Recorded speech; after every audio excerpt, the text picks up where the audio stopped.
아, 들리지 않으면 더 좋아질까 해서 소리를 잃고 싶어한 나보리의 그 성장 이야기입니다. 굉장히 따뜻하고 어떻게 보면 역설적이기도 하고 우리 고정관념을 완전히 뒤흔드는 정말 동화 같은 이야기입니다. 어, 김준일 감독님을 모셨는데요.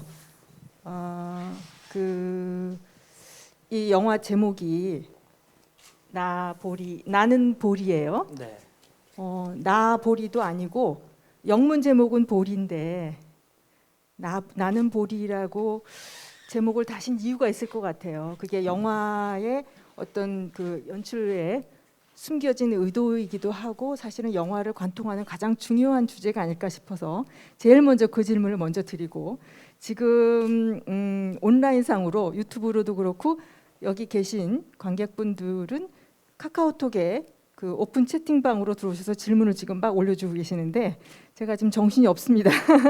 예, 먼저 그 질문을 대답을 좀 해주시면 좋겠습니다. 예. 네, 시나리오를 쓸 단계에서는 제목이 소원 혹은 여름방학이었어요. 근데 이제 시나리오를 다 완성을 하고 이제 보니까 어떤 볼이라는 친구가 되게 당당했으면 좋겠다라는 생각이 들어서 나는 볼이라고 제목을 지었고요. 근데 그렇게 이렇게 주변을 그러니까 피드백을 받았을 때 또 나는 볼이라는 이름 제목이 이제 날아가는 보리, 성장하는 보리로 읽힐 수도 있고 나는 볼 것이다라는 의미로도 이렇게 읽히더라고요. 그래서 어떤 중의적인 의미를 담고 있는 제목이어서 최종적으로 나는 보리로 하게 됐습니다. 근데 네. 그걸 붙여 쓰신 이유가 있어요. 나는 보리.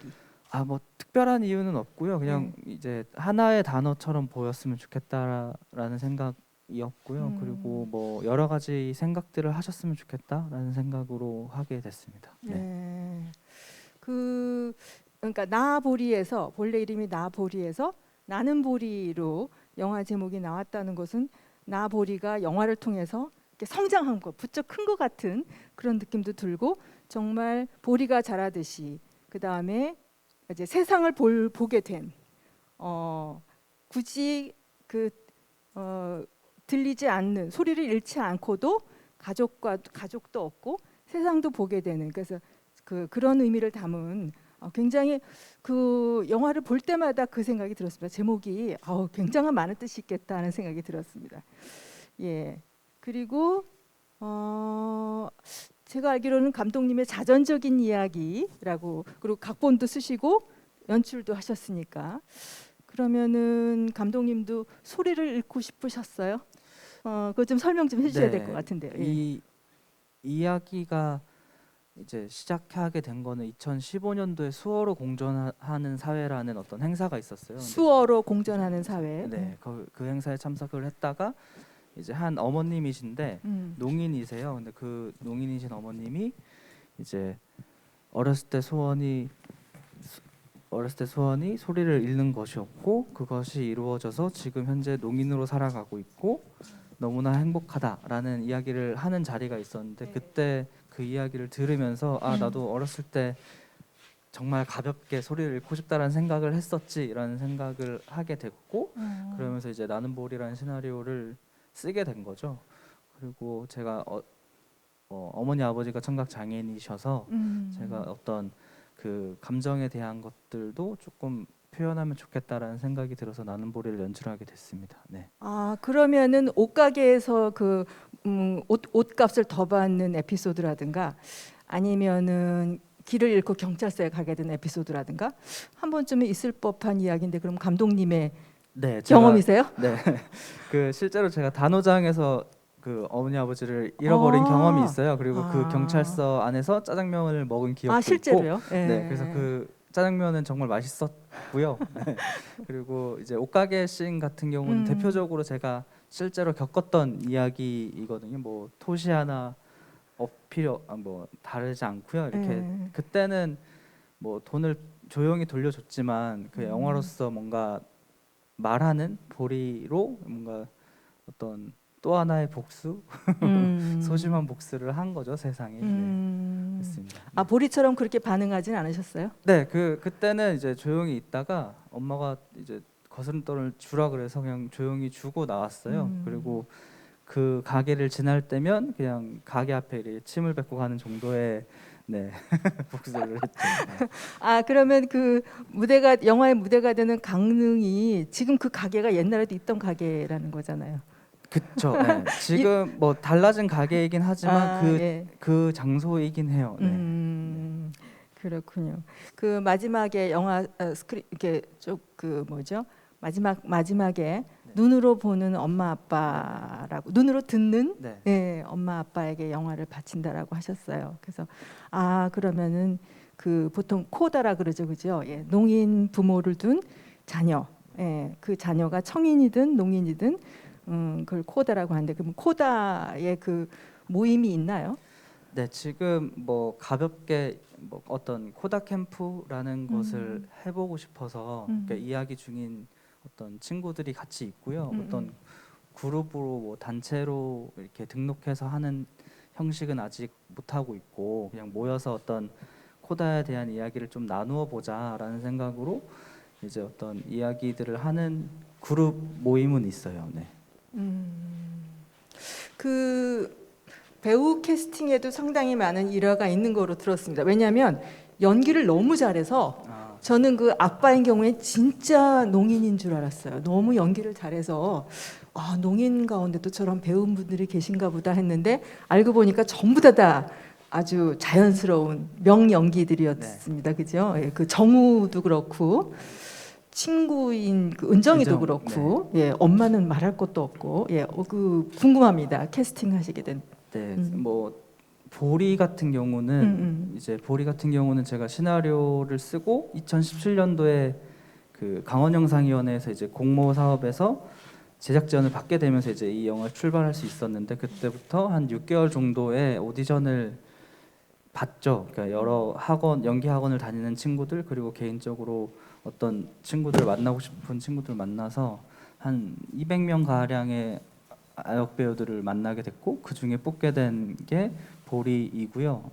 김하성 배우이고 그리고 엄마와 아빠 역할을 했던 각진석 배우와 허진아 배우는 그 실제로 부부세요. 그래서 아 네, 예. 실제로 부부이고 제가 각진석 배우랑 오랫동안 어떤 그 정동진 독립영화제에서 저는 자원활동가를 했었고요. 그리고 각진석 배우는 그 영화제를 찾았던 배우였어요. 그래서 매년 영화제에서 만나는 배우였는데 이제 영화를 준비하면서 이제 허진아 배우랑 같이 영화에 출연해 다오를 이제 요청을 했던 거죠. 그래서 다행히 같이 해줘서 네, 지금의 나는 보리가 나올 수 있지 않았나라는 생각이 들고 그리고 영화 속에 강아지 있었잖아요. 네. 코코라는 강아지인데 그 실제로 각진석 배우랑 허진아 배우가 키우는 반려견이에요. 아, 그래서 예. 영화 속에 같이 나와서 더 어떤 따뜻한 풍경이 완성되지 않았나라는 생각을 하고 아 있습니다. 그래서 뒤에 코코네 가족이라고 네. 나오는군요. 아 그래서 그러면은 실제로 이렇게 배우들한테 수어도 가르치시면서 하셨어요? 네. 감정이라든가 아, 이런 부분들. 뭐 제가 특별히 현장에서 뭐 디렉팅을 막 한 건 아니고요. 그 준비하는 과정에서 그 배우들은 이제 수어 교육을 2번 정도 그러니까 2회인 거죠. 3시간에 2회의 수업으로 통해서 지금의 연기를 다 한 거거든요. 그러니까 처음에는 이제 그때 선생님이 실제로 농인이신 선생님이셨고 어떤 첫 시간에는 수어를 이해하는 방식, 수어의 이제 기본적인 것들을 이제 공부하는 3시간의 수업이 있었고 그 다음 수업에서는 시나리오 위주로 어떤 대사를 다 한 번씩 읽어보는 수어로서 표현해보는 시간을 가져서 그거를 이제 동영상으로 다 일일이 찍었던 거죠. 그걸 통해서 배우들은 연습을 했고 그리고 제가 제일 중요했던 거는 실제 그러니까 영화 속에서만큼 농인분들이 이렇게 조용하진 않아요.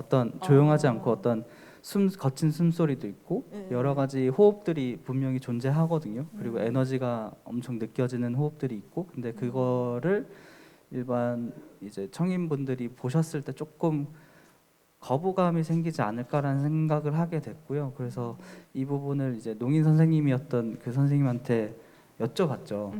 그러니까 내가 영화를 표현하는데 농인처럼 표현했을 때 어떤 그 숨소리나 거친 표현들이 영화를 보는데 조금 해칠 수도 있을 것 같다라고 얘기했더니 그 선생님께서 어차피 우리는 못 들으니까 감독님이 원하는 대로 하는 게 좋을 것 같다라는 얘기를 듣고 조금 엄마 아빠의 수어는 약간 숨소리가 들어가지는 않는 형태로 이루게 됐죠. 네, 조금 보기 편한 방식대로. 아 네. 그래요? 네. 저는 오히려 그 엄마의 거친 숨소리 가끔 헉헉하는 소리가 정말 와닿았어요. 그게 오히려 그게 이제 덜 표현한 거고요. 네, 그러니까 더 표현이 되거든요, 사실 수어 안에서는. 네. 그렇군요.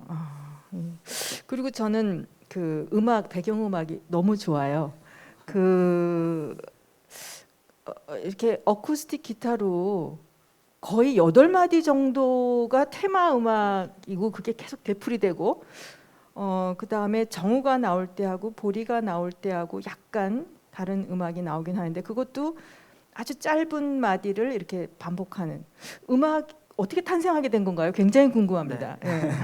네, 음악 같은 경우는 그 강릉에 이제 러시바라는 그러니까 음악 바가 있어요. 뮤직 바가 있는데 거기를 운영하고 있는 이제 지인이죠. 최만선 기타리스트인데 그 지금 강산의 밴드의 기타리스트이기도 해요. 네, 이제 아무튼 그래서 그러니까 실제로 어떤 정서적으로 맞닿아 있는 지점들이 있거든요. 그래서 그 형 저한테는 형이죠. 그 형한테 내 음악을 만들어 줬으면 좋겠어. 그리고 제가 주문했던 거는 이제 슬프지도 기쁘지도 않은 어떤 중간 영역에 있는 음악이었으면 좋겠다라고 해서 요청을 했고 다행히 이 지금의 음악이 만들어진 거죠. 네, 그래서 네, 이전에 단편 영화 작업에서도 같이 했었고요. 그래서 제가 거의 100% 신뢰하는 음악 감독님입니다. 제가 강산의 밴드의 공연을 조금 본 적이 있는데 그럼 그때 언제 뵀었겠네요, 기타리스트를. 음악이 너무 좋은데요. 네, 최근 3년 정도의 되신 기타리스트 분이 하셔가지고 지금 평양 공연도 같이 가셨고. 예.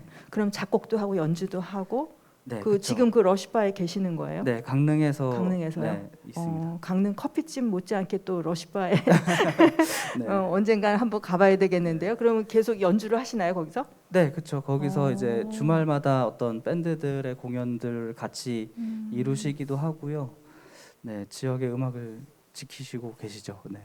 그 하나의 테마를 가지고 한 8마디를 가지고 거의 영화 내내 쓴다고 하는 게 저는 굉장히 좀 드물면서도 아주 좋게 봤거든요.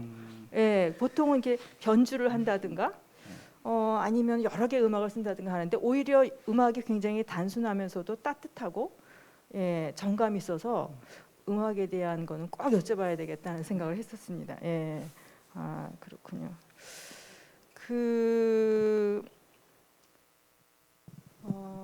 질문 있으시면 넣어주셔도 됩니다. 아까는 막 질문이 들어왔는데 제가 놓쳤는지 모르겠어요.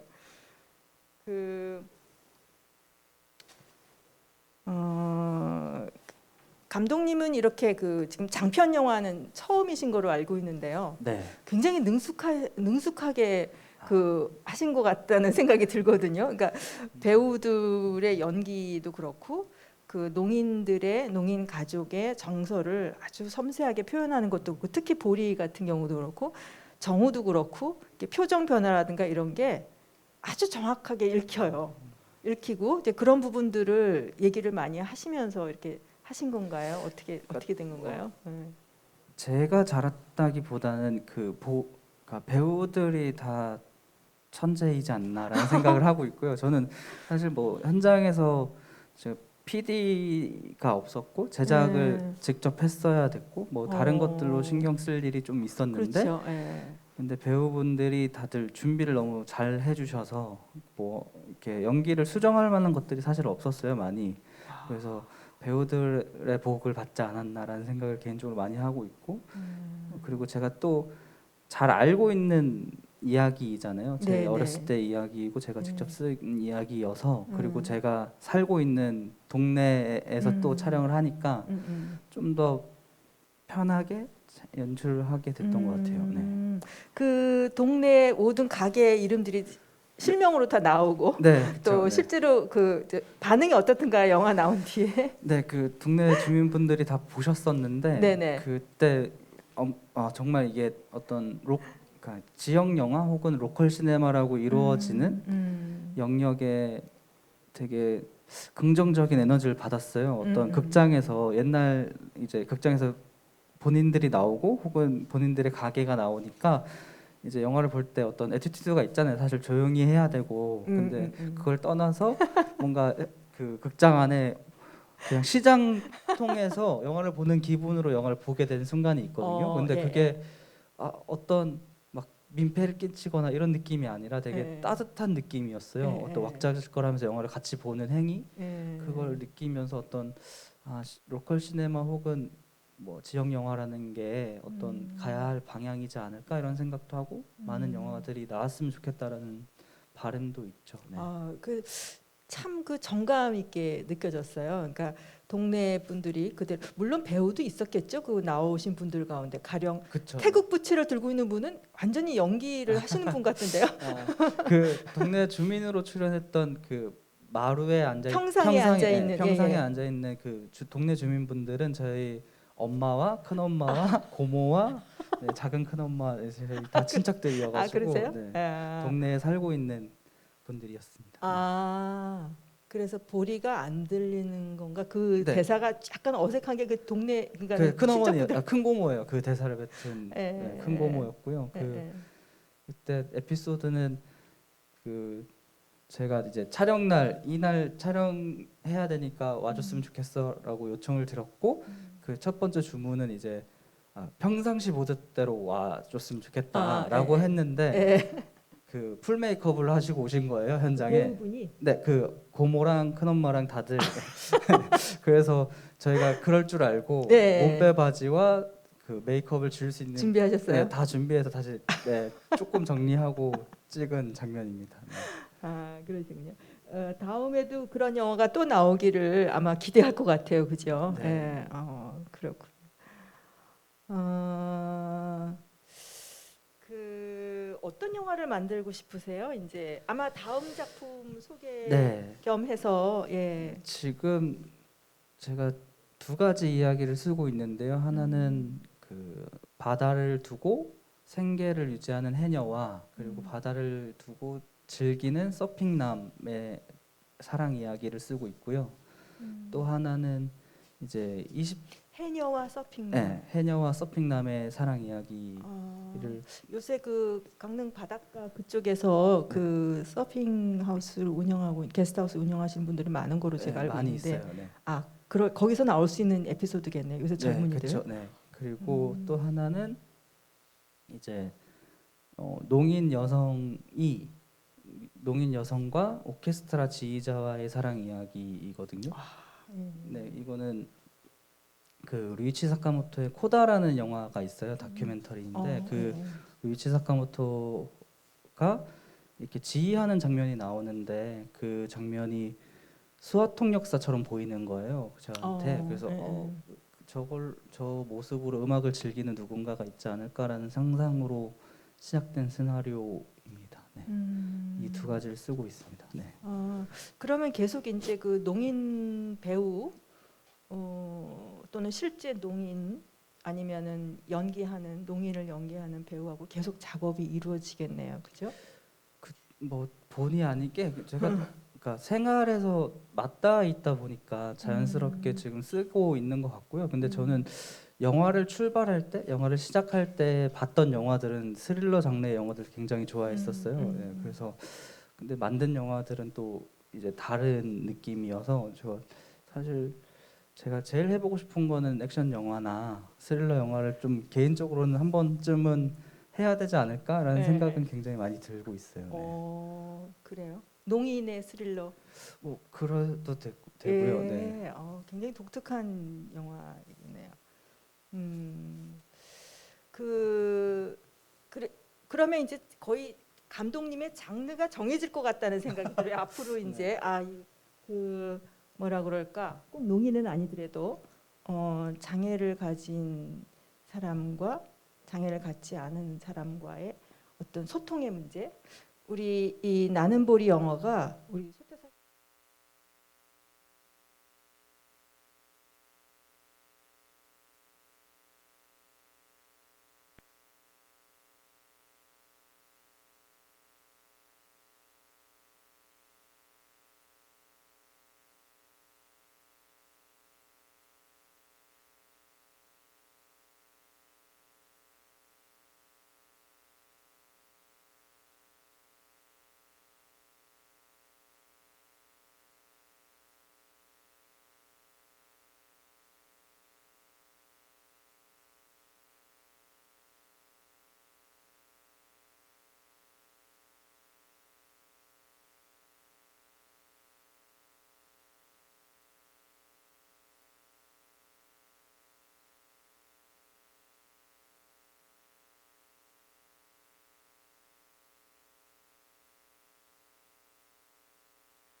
한국적인 영화라고 비치겠구나 하는 생각도 들었어요.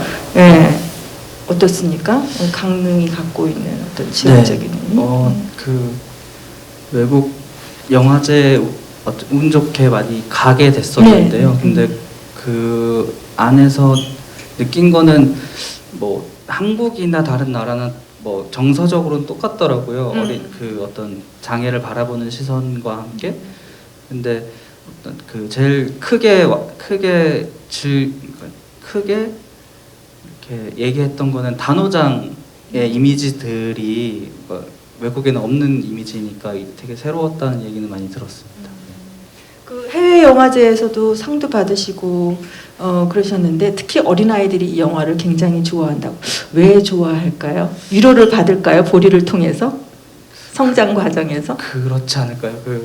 뭐 그 친구들이 어쨌든 보리에 대해서 감정이입을 하거나 그리고 정우에 대해서 감정이입을 해서 어떤 좋은 작용을 한 것 같고요. 그리고 어떤 다른 나라가 주는 어떤 신선함 때문이지 않을까라는 생각을 가지고 있어요. 네. 그래서 아주 한국적이고 또 이 코로나 시대 이전에 그 우리의 소소한 일상을 이렇게 나른하고 소박하게 잘 그려줬기 때문에 더 많은 위로를 받을 수 있지 않을까 하는 생각도 들고요.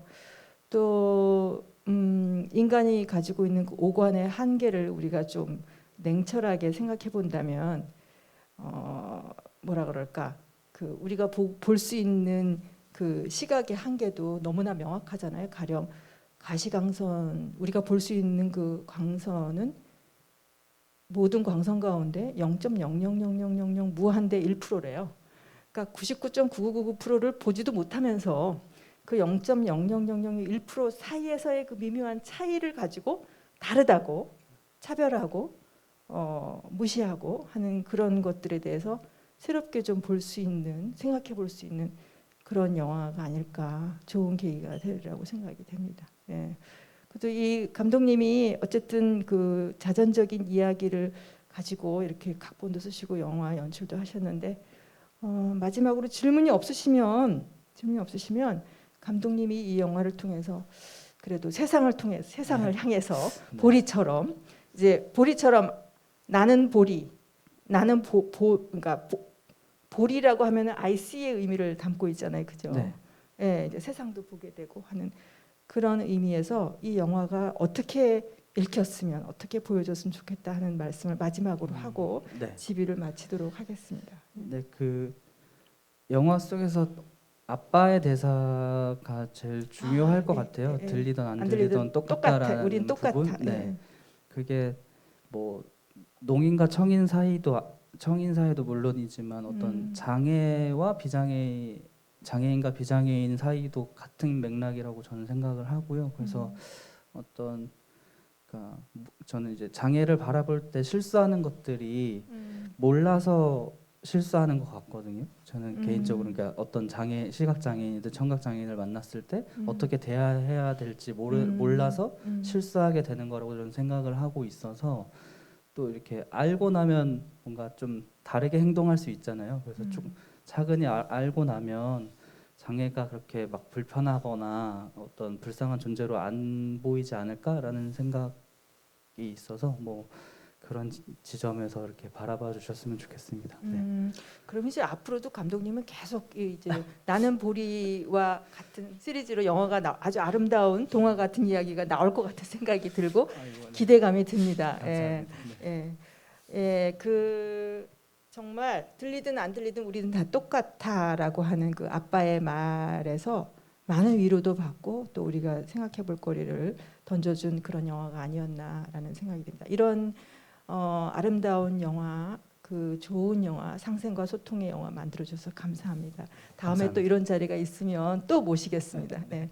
질문 없으시면 그 객석에서도 없으시고 유튜브로도 지금 질문이 아까 처음에 확 지나가 버려가지고요. 제가 놓친 것 같아요. 별다른 질문이 없으시면 집이 마치도록 하겠습니다. 네, 감사합니다. 네, 감사합니다. 감사합니다. 네.